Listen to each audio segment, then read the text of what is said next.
Je suis le docteur Daniel Simnoué. Je vais vous parler un peu de l'expérience du CTA de l'hôpital régional de Garoua. Le plan de ma présentation est le suivant. Il y aura une introduction où je vais vous dire un peu comment se passe le CTA, puis qu'est-ce que nous faisons dans le cadre du tutorat des UPEC de la région. Ensuite, quelles sont les difficultés rencontrées et les propositions que nous formulons. Donc, le CTA de l'hôpital régional de Garoua a vu le jour en 2003 et il a pour objectif la prise en charge globale des enfants et adultes infectés par le VIH. Donc, il y a un seul comité thérapeutique pour les enfants comme les adultes.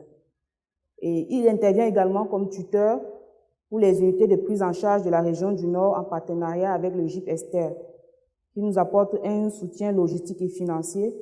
Et je profite de l'occasion pour dire vraiment merci au GIP Esther, qui tout dernièrement encore était là à Garoua pour nous apporter leur soutien. Bon. Quel est le circuit du malade au sein du CCTA? Il commence déjà par le dépistage volontaire. On a un centre de dépistage volontaire, ou alors par une consultation de routine à la consultation prénatale ou lors de la découverte d'une infection au bacille de coque. Puis le malade va voir un médecin pour la prise en charge clinique, sociale et thérapeutique. Bon, la prise en charge sociale, c'est les agents de relais communautaires qui essayent un peu de faire cette prise en charge sociale. On n'a pas de psychologue, psychosocial.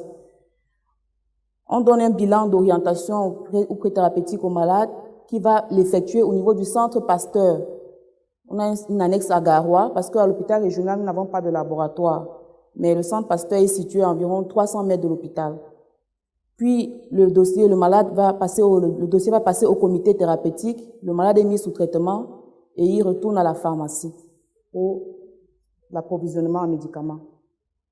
Mais il faut noter que ce circuit n'est pas souvent très respecté et puis on a des difficultés parce que le médecin qui a souvent diagnostiqué le malade, après mise sous traitement, le malade ne revient pas forcément pour le suivi chez le même médecin. Donc, les malades sont un peu baladeurs. On n'a pas vraiment, chaque médecin ne peut pas dire voilà exactement le nombre de malades que je suis, je connais comment est-ce qu'il évolue. Bon, mais avec ESOP quand même, adulte qui est déjà mis en place, ça commence à aller mieux. Comment fonctionne notre CTA? Nous n'avons pas un site particulier, nous utilisons une salle de réunion de l'hôpital et c'est constitué de personnels de l'hôpital régional qui sont impliqués dans le CTA. Tous les médecins sont invités, mais ils ne viennent pas toujours tous.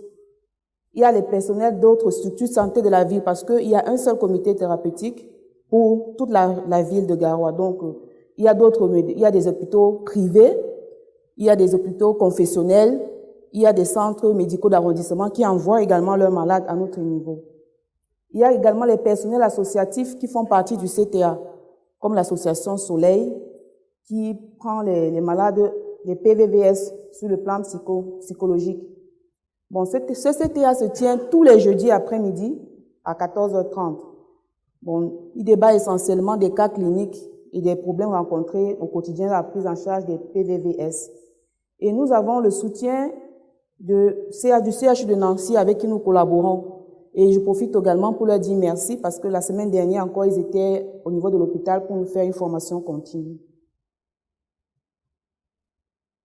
Bon, le CTA de l'hôpital régional de Garoua effectue également des activités de tutorat. Ce dernier a commencé en 2009 avec l'appui d'Esther par l'assistance de 2 UPEC qui sont Guider et Lagdo pour la première phase, puis on a ajouté Touboro et Poli. Ces activités de tutorat consistent en quoi? Au renforcement des capacités techniques de ces UPEC en prise en charge clinique, thérapeutique, psychosociale, nutritionnelle et communautaire à travers des formations sur site avec des stages au sein du CTA. Donc nous avons effectué des descentes au niveau de chaque UPEC.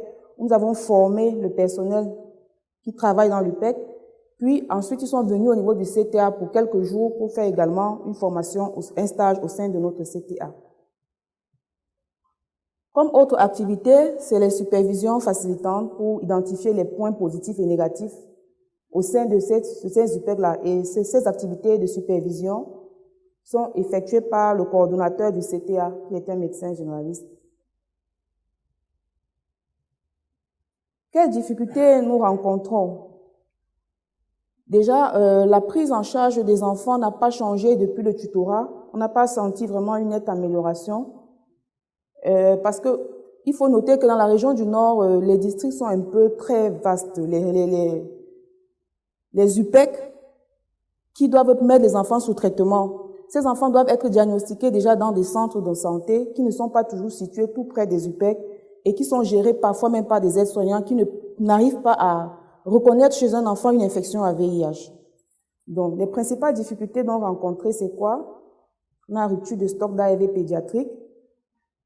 On a également des difficultés parce qu'il y a une distance très élevée entre le point de prélèvement et le lieu d'analyse.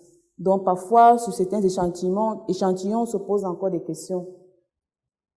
On a quelquefois également des ruptures de bilans subventionnés, comme des CD4 ou alors des médicaments pour les infections opportunistes. Actuellement, par exemple, il n'y a pas de CD4 disponible. Une autre grande difficulté, c'est celle de voir régulièrement les enfants orphelins. Nous savons tous que ces enfants-là sont généralement pris en charge par une grand-mère, une tante, une amie de la famille et le suivi n'est pas vraiment régulier. On ne les amène à l'hôpital que lorsqu'ils vont mal et lorsqu'ils vont même très mal. La visite de routine, on ne la fait pas.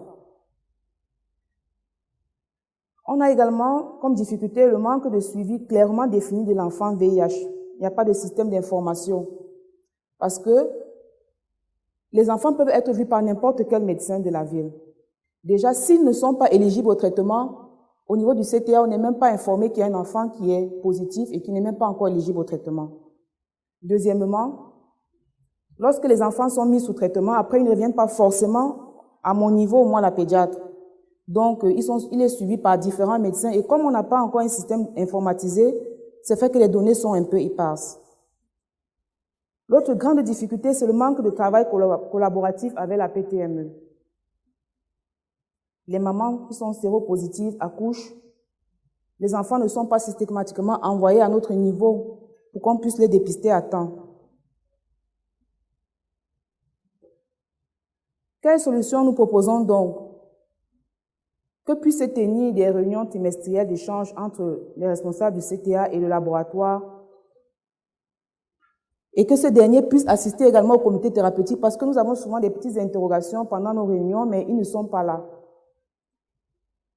Nous proposons également la création d'un hôpital de jour pour centraliser la prise en charge. Nous espérons qu'avec cet hôpital de jour, il y aura une amélioration vraiment dans la prise en charge de ces enfants-là. Nous souhaitons également vraiment qu'on augmente nos ressources humaines, notamment l'affectation d'un deuxième pédiatre et même des infirmiers. On a vraiment un manque criard de personnel et ça nous embête dans la prise en charge au quotidien. Nous lançons également un appel pour la mise en place des ESOP pédiatriques. ESOP adulte est déjà effectif au sein du comité thérapeutique et ce serait une bonne chose que ESOP pédiatrique le soit également.